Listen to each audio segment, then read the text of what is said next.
The sun was a merciless god, and the Arizona desert was its altar. Jedediah Stone's tongue felt like a strip of dried leather in his mouth, and every swallow was a painful reminder that his canteen had been empty since morning.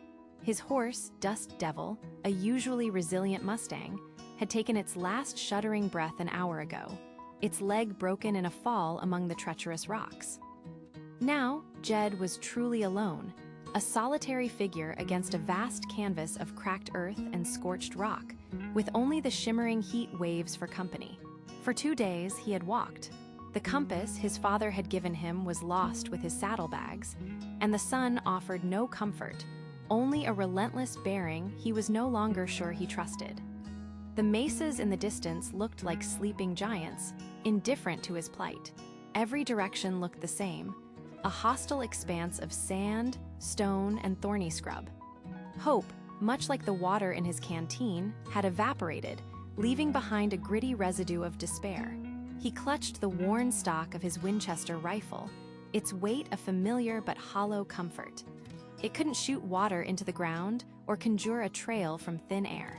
As the sun finally dipped below the horizon, painting the sky in violent shades of orange and purple, the oppressive heat began to recede, replaced by a biting cold that seeped into his bones. He huddled behind a cluster of boulders, shivering in his sweat-soaked shirt. This was how it ended, he thought. Not in a blaze of glory or a hail of bullets, but a slow, anonymous surrender to the elements. His eyes scanned the darkening landscape one last time, a final, futile search for a miracle. And then he saw it. A flicker. So faint and distant he thought his mind was playing tricks on him, a cruel mirage conjured by desperation. He stared, unblinking, until it appeared again, a tiny spark of gold against the deepening indigo of the twilight. A fire. It meant life. It could mean bandits, hostile territory, or worse, but it was a chance, and it was the only one he had. With newfound purpose, Jed pushed himself to his feet, his legs protesting with every step. He used his rifle as a crutch, navigating the treacherous terrain in the growing darkness. The fire was his beacon, his North Star. For what felt like another hour, he stumbled forward, the small flame growing steadily brighter, warmer. As he drew closer, the smell of mesquite smoke, a scent he'd always associated with safety and companionship, filled his lungs. He slowed his pace, his instincts as a plainsman taking over. He moved silently, keeping low behind the rocks, his approach cautious. A lone fire in the middle of nowhere was a dangerous gamble. He crept to the edge of a low ridge overlooking a small, sheltered basin. Below, the fire crackled merrily, casting dancing shadows on the surrounding rock walls. And by the fire, a single figure sat, tending to the flames. It was a woman. As he watched, she moved with a quiet, deliberate grace, adding a branch to the blaze. She was Apache, judging by her buckskin dress and the intricate beadwork on her moccasins. But as she turned her head, the firelight caught her hair, and Jed's breath hitched. It wasn't the raven black he expected. It was a cascade of deep, fiery red, the color of a desert sunset, pulled back in a single, thick braid. Her features were sharp and noble, her skin the color of warm copper, and her eyes, even from this distance, seemed to hold a profound stillness. She was a paradox, a living contradiction in this land of harsh certainties. He had never seen anyone like her. She seemed not to be merely surviving in the desert, but to be a part of it, as ancient and enduring as the stones themselves. The last few steps were a dreamlike stumble, his boots kicking up puffs of dust that seemed to hang in the still night air.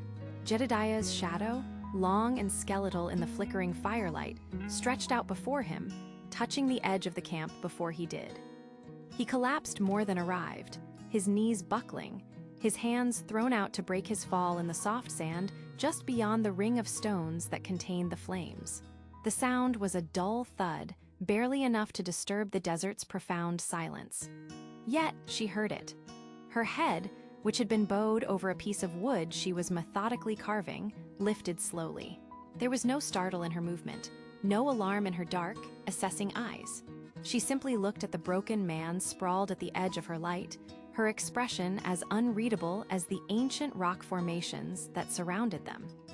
Jedediah tried to speak, to beg for water, to explain he meant no harm. What came out was a dry, rasping croak, a sound more animal than human. His throat was a wasteland of its own. He pushed himself up onto one elbow, the effort sending a wave of dizziness through him. Her fiery hair caught the light, a living flame in the darkness. And for a moment he wondered if he'd finally died and was seeing an angel or a devil sent to greet him. Without a word, she set down her carving and a small, sharp knife. She rose in a single fluid motion, her buckskin dress making no sound. She was taller than he'd first thought, with a lean strength that spoke of a life lived in this unforgiving land. She moved to a pack resting against a saddle but no horse, he noted dimly, and retrieved a leather water skin. She uncorked it and walked toward him, her steps silent on the sand. Jedediah flinched, a primal fear of the unknown warring with his desperate need. But she stopped a few feet away, knelt, and extended the water skin. It was an offering, not a threat. Her gaze never wavered, steady and clear.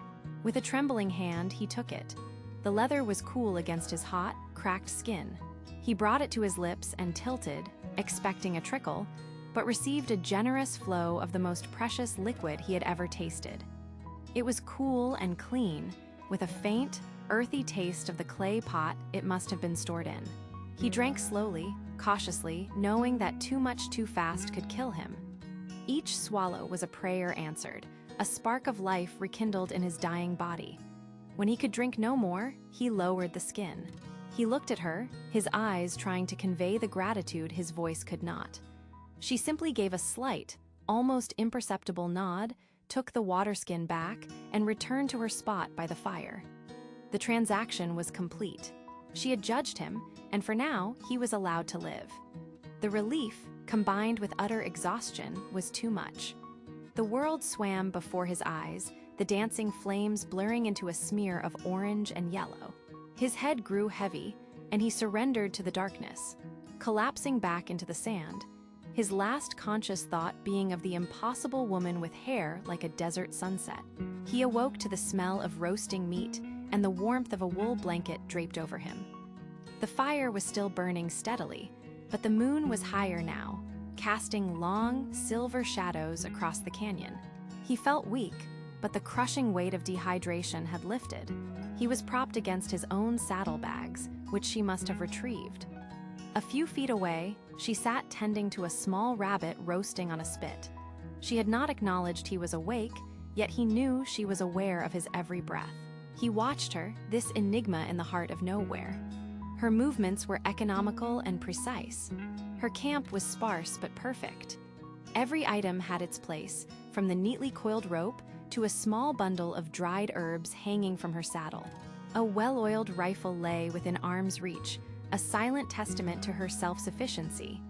She wasn't a lost soul, she was a queen in her own kingdom. "Thank you," he managed to say, his voice still rough but audible now. She looked up from the fire, her eyes meeting his in the gloom. For a long moment, she said nothing. The silence stretched, filled only by the crackle of the flames and the distant cry of a coyote. "Yiska," she said, her voice low and clear, carrying a resonance that seemed to vibrate in the cool night air. It wasn't an introduction so much as a statement of fact. Jedediah simply nodded, accepting the name. Before he could offer his own, her gaze lifted, moving past him to the dark ridge that overlooked their small camp. Her posture subtly changed, a stillness settling over her that was different from her earlier calm. It was the alert stillness of a predator that has sensed something on the wind. Jedediah turned his head, straining his ears, but heard nothing. Yet, he knew with absolute certainty they were no longer alone. The silence that followed Yiska's gaze into the darkness was heavier than any sound. Jedediah, propped on one elbow, felt the fine hairs on his arms stand on end. It wasn't the howl of a coyote or the whisper of the wind that had caught her attention. It was something human. He knew the sound of men moving in the desert, the subtle crunch of boots on gravel and stone, and it was that sound, faint but unmistakable, that now reached his ears. His heart hammered against his ribs. His hand flew to his hip, a useless, ingrained reflex. His Colt was gone, likely tucked away somewhere in Yiska's meticulously organized camp. He was defenseless, weak, and at the mercy of whoever was emerging from the night. They didn't rush the camp. They materialized from the gloom like ghosts, one by one, their forms taking shape at the edge of the fire's reach. There were 5 of them. Jedediah's blood ran cold as he took them in. They were a hard-bit assembly of survivors. A man who looked like an ex-cavalryman with a stoop in his shoulders, a gaunt prospector whose eyes darted nervously, a young woman with a jagged scar across her cheek, and 2 others whose faces were shadowed canvases of hardship. They were ragged, armed, and looked as if they hadn't known a soft bed or a full meal in a lifetime. Drifters. Jedediah braced himself for violence. He expected them to lunge for the water, the food, for anything of value. Instead, they stopped. They stood just beyond the ring of light, their hands held open and away from their weapons, their eyes fixed solely on Yiska. They waited, their posture a strange mix of exhaustion and absolute deference. Yiska remained seated, her back straight, a silent queen surveying her court. She watched them for a long moment, her expression unreadable. Then, with emotion so slight Jedediah almost missed it, she gave a single, sharp nod. It was as if a spell had been broken. The 5 figures moved forward, their steps slow and deliberate. The ex-cavalryman, his face a roadmap of desert sun and sorrow, approached first. He carried 2 scrawny rabbits by the feet and laid them gently on a flat rock near the fire. "Found these by the dry creek, Yiska," he said, his voice a low, gravelly rasp. "It's not much, but it's something." She didn't reply, only looked from the rabbits to his face. He met her gaze for a second before bowing his head slightly and stepping back. The others followed suit, one offering a small leather pouch that smelled of medicinal herbs, another simply moving to tend to the fire, adding a piece of mesquite with practiced care. They moved around her with a quiet, efficient reverence that baffled Jedediah completely. This wasn't a raid, it was a return. They weren't a threat to her, they were her followers. The young woman with the scar was the first to notice him. Her eyes, hard as agate, narrowed with suspicion. Her hand drifted towards the handle of the knife on her belt. Jedediah's throat went dry. But before she could take a step, the older ex-cavalryman placed a calming hand on her arm. He looked from Jedediah to Yiska, a silent question in his eyes. Yiska gave another almost imperceptible nod, her gaze never leaving the flames. The man turned his weary eyes back to Jedediah. The look wasn't hostile, merely assessing. "She brought you in," he stated, his voice flat. "That makes you her guest." He paused, letting the weight of his next words settle in the cool night air. "Long as you remember that, you'll be fine. Don't cause trouble for her. She has enough already." Jedediah could only nod, his mind reeling. He was an intruder in a world he couldn't comprehend. These weren't just drifters, they were a clan, a tribe bound not by blood, but by their unwavering loyalty to the silent, red-haired woman who sat at the heart of their circle. As they settled around the fire, a protective perimeter around their enigmatic leader, Jedediah realized his journey hadn't ended at this campfire. It had just begun. The desert dawn arrived not with a gentle blush, but with a sharp, silver blade of light that sliced across the horizon, painting the undersides of the clouds in hues of pale orange and violet. Jedediah woke to the subtle sounds of a camp already in motion. There was no boisterous chatter, only the soft scrape of a pot against rock, the quiet murmur of a man checking his gear, and the distant, contented sigh of a horse. The 5 drifters moved with a quiet purpose that spoke of long-practiced routine, their actions economical and efficient. And at the center of it all, yet apart, was Yiska. She was tending the fire, her movements as fluid and natural as a stream flowing over stones. She didn't give orders. She simply existed, and the camp seemed to orbit around her presence. Jedediah felt a familiar pang of uselessness. He was still weak, but the water and food had restored a measure of his strength. He was no longer a dying man, but a guest, and the word felt like a weight. Guests were burdens. He pushed himself up, his muscles protesting, and scanned the camp for something, anything to do. His eyes landed on a worn saddlebag slung over a makeshift rack. The main strap was frayed, hanging on by a few threads. It was a small thing, but it was a job. He retrieved his own saddlebags, which Yiska had placed neatly near his bedroll. Inside, amongst his few possessions, was a small leatherworking kit, an awl, a waxed thread, and a few sturdy needles. He sat down, the rising sun warming his back, and began the meticulous work of mending the strap. He focused on the simple, repetitive motions, pushing the needle through the thick leather, pulling the thread taut. It was grounding, a piece of his old life in this strange new one. He didn't notice the approach until a shadow fell over his work. He looked up to see the man who had spoken to him last night, the one with the weathered face and the tired, knowing eyes of an old soldier. The man squatted down, not too close, and watched Jedediah's hands for a long moment. He gestured with his chin towards the repair. "That's good work," he said, his voice a low rasp. "Name's Silas." Jedediah? He didn't stop his work, keeping his hands busy. Silence stretched between them, comfortable enough. Silas wasn't a man who wasted words. Finally, Jedediah couldn't hold back the questions that had been circling in his mind like vultures. "What is this place, Silas? Who are you all?" Silas picked up a small stone, turning it over in his calloused fingers. "This place ain't anything but a spot on the ground where we can breathe for a minute. As for who we are, we're the leftovers. Men who ran out of road, ran out of luck, or just plain ran out. Ex-soldiers, failed prospectors, men with a past they'd rather forget. This desert nearly took every one of us, same as it nearly took you." Jedediah paused, looking over at Yiska. She was now sharpening a knife, her focus absolute. "And her?" Silas followed his gaze, a flicker of something unreadable in his eyes, not worship, but a profound, unshakable respect. "She's the reason we're still breathing. We don't ask where she came from, don't know why a Chiricahua woman has hair the color of a sunset. Don't matter. What matters is she knows this land. She can read it like a book. Finds water where there's only rock, finds food where there's only sand. She pulled each of us from the brink, one by one." He tossed the stone aside. "There are no rules here, not written ones. You pull your weight, you don't cause trouble. And you show her respect. She don't ask for it, but she's earned it. We ain't a gang, Jedediah, we're just here, surviving, thanks to her." He stood up, his knees cracking. "Keep your head down, do your part, and you'll be fine. You're still her guest, but that strap you're fixing, that's a good start." Silas walked away, leaving Jedediah with more answers and even more questions. He finished the final stitch, the strap now stronger than before. He hadn't just repaired a piece of leather.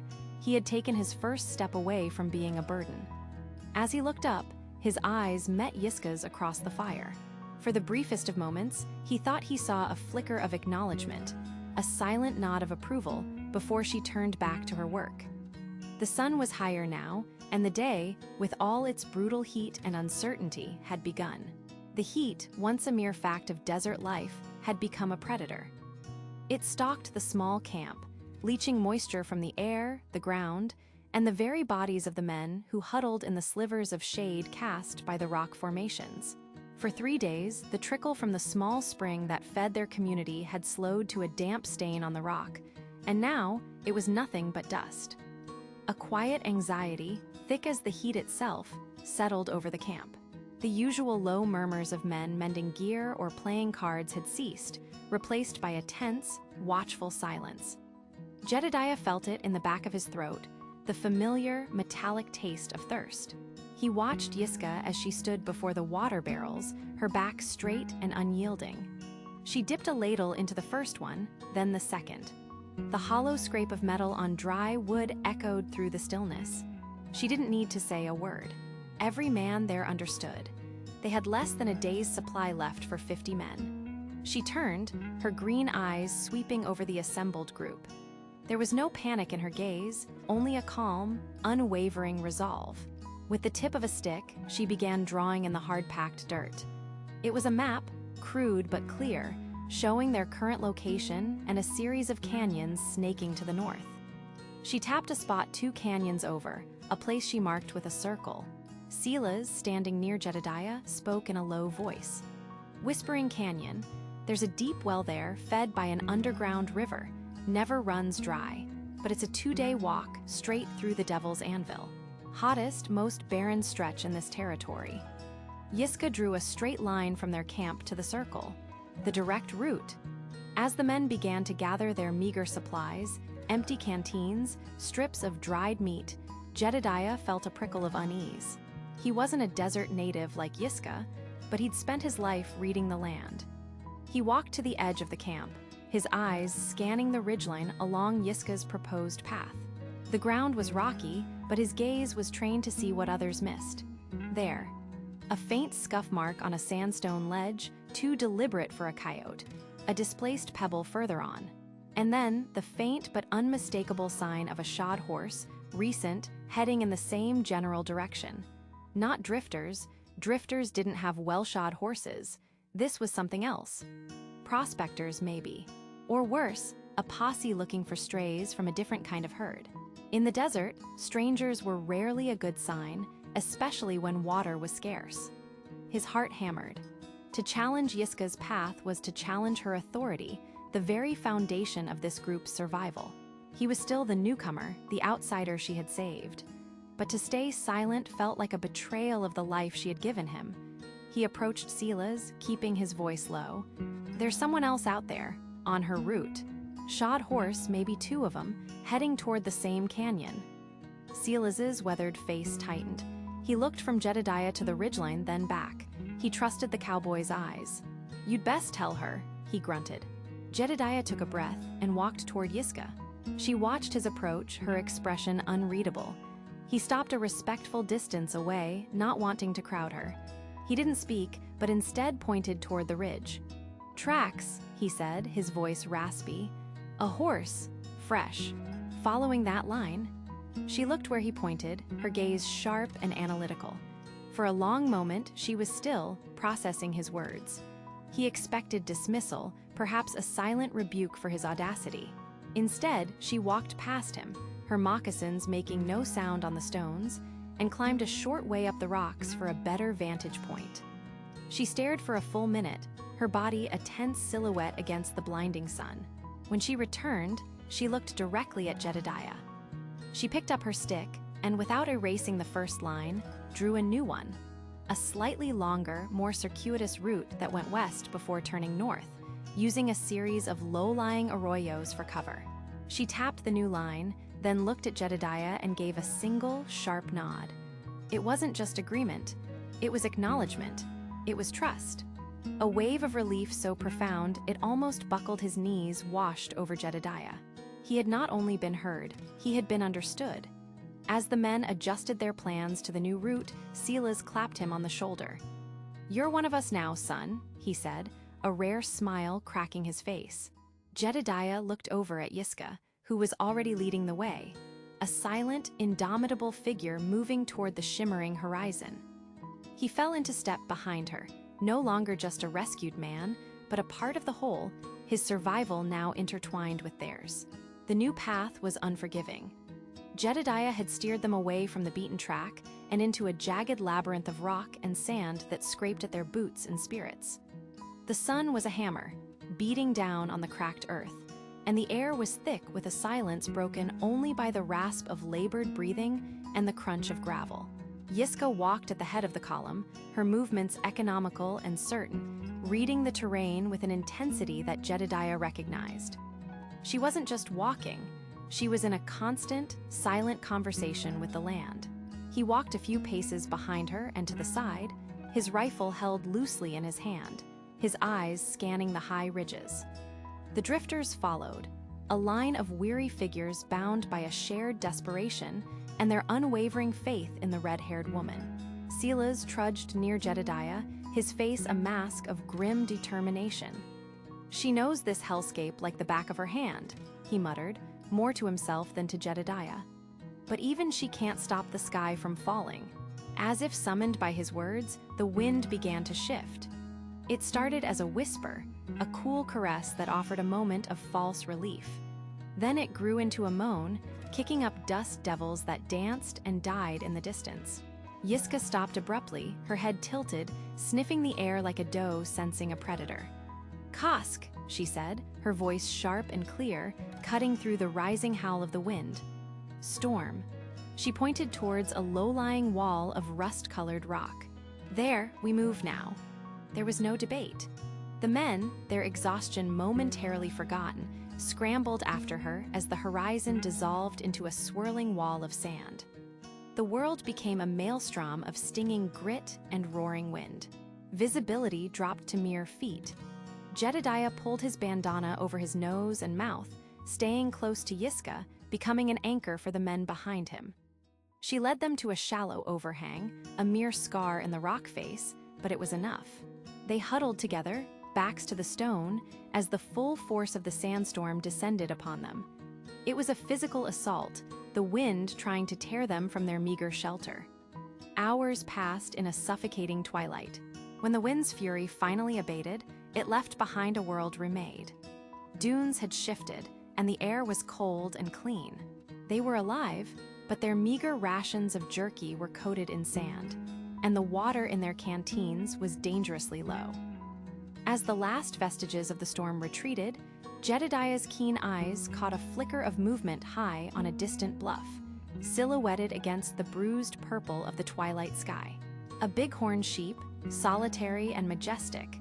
It was a near-impossible shot, a good 400 yards with the fading light and gusting crosswinds, but it was their only chance for a real meal. He didn't speak. He simply raised his rifle, catching Yiska's eye. She watched him, her expression unreadable. He saw a flicker of doubt in some of the other men's faces. Wasting a bullet was a luxury they couldn't afford. Jedediah took a deep, steadying breath, let half of it out, and accounted for the wind. The world narrowed to the bead of his front sight and the distant shape of the animal. He squeezed the trigger. The crack of the rifle shot was shockingly loud in the vast silence. For a heart-stopping moment, the sheep remained standing. Then, it crumpled, a clean kill.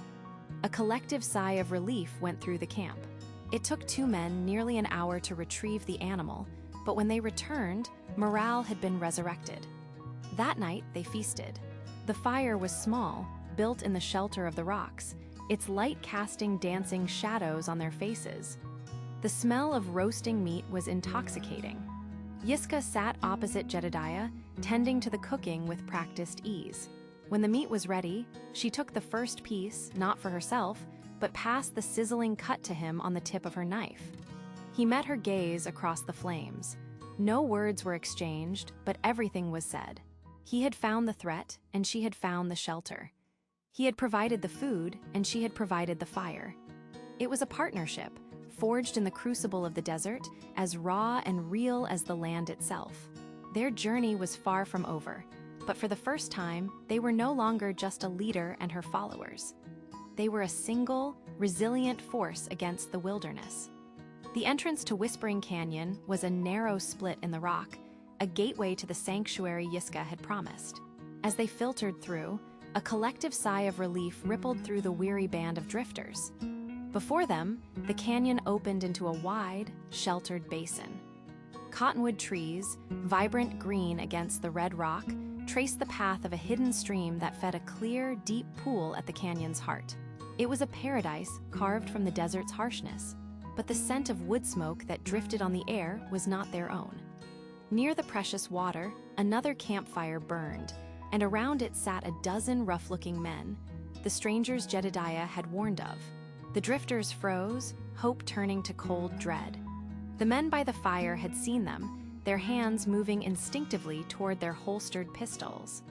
A tense silence descended, broken only by the wind whistling through the canyon walls. Yiska raised a hand, her expression unreadable. She turned to Jedediah, her voice low. "They are between us and the water. A straight fight would be a slaughter." Jedediah's eyes scanned the canyon rim, his tactical mind assessing every shadow and ledge. "We don't need a straight fight," he murmured back, his gaze meeting hers. A silent understanding, forged in sandstorms and desperation, passed between them. He trusted her knowledge of this land. She trusted his experience with a fight. "Spread our people along the high ground," Yiska commanded softly to Elias. "Stay hidden. Do not show yourselves until I give the signal." As her people melted into the rocks above, Yiska looked at Jedediah. "Just you and me. We walk in." They moved with purpose, descending the gentle slope towards the intruders' camp. The strangers rose to their feet, their leader, a burly man with a grimy beard and suspicious eyes, stepping forward. "This water's claimed," he growled, resting a hand on his gun. "Keep moving." Yiska stopped a respectful distance away, her posture calm and unwavering. Jedediah stood slightly behind her, a silent, imposing shadow, his rifle held loosely but ready. "This canyon is big enough for more than one group," she said, her voice clear and carrying in the canyon's acoustics. "We have women and children. We have journeyed far. We only ask to share the water." The leader, Silas, laughed. "I ain't in a Sharon mood. This is our find. Now get out before you get hurt." Yiska didn't flinch. Her eyes swept over his men, then up to the surrounding cliffs, a faint smile touching her lips. "You think you found this place? This land has been a refuge for my people for generations. You are guests here, uninvited ones." She paused, letting the weight of her words settle. "Look around you, Silas. You see two people. But my followers are in those rocks. They see every one of you. They know every shadow to hide in, every crevice to shoot from. You won't see them coming." Silas's confidence wavered as his men glanced nervously at the darkening cliffs. "You're bluffin'," he spat. "Am I?" Yiska replied smoothly. She gave Jedediah the slightest nod. In one fluid motion, he raised his rifle. He wasn't aiming at any man. His target was a tin canteen hanging from a saddle 50 yards away. The rifle cracked, the sound echoing like a thunderclap through the canyon. The canteen exploded, spraying water. Silas's men jumped, their eyes wide with shock at the speed and impossible accuracy. The echo died, replaced by an unnerving silence. It was then that the strangers heard it. A soft, rhythmic tapping of stones from the cliffs above, a coordinated signal from unseen hands surrounding them. Jedediah hadn't moved a muscle. He stood like a statue of death, ready to make his next shot count. Yiska's gaze was locked on Silas, her eyes burning with the fire of her ancestors. "You will not find a moment's peace here," she stated, not as a threat, but as a fact. "Every drink of water will taste of fear. Every night you will wonder which shadow holds an arrow. Leave now, and you live to find another well. Stay, and this canyon becomes your tomb." Silas stared from Yiska's unyielding face to Jedediah's cold focus, and he heard the chilling, ghostly tapping from the rocks. He saw not a band of starving drifters, but a tribe, united and deadly, led by a woman with fire in her hair and a man who couldn't miss. He had sought easy water, not a war. Cursing under his breath, he signaled to his men. "Pack it up, it ain't worth it." They watched in silence as the strangers mounted their horses and rode out of the canyon, disappearing back into the desert. Slowly, Yiska's people emerged from the rocks, their faces a mixture of awe and relief. They had won without a single drop of blood being shed.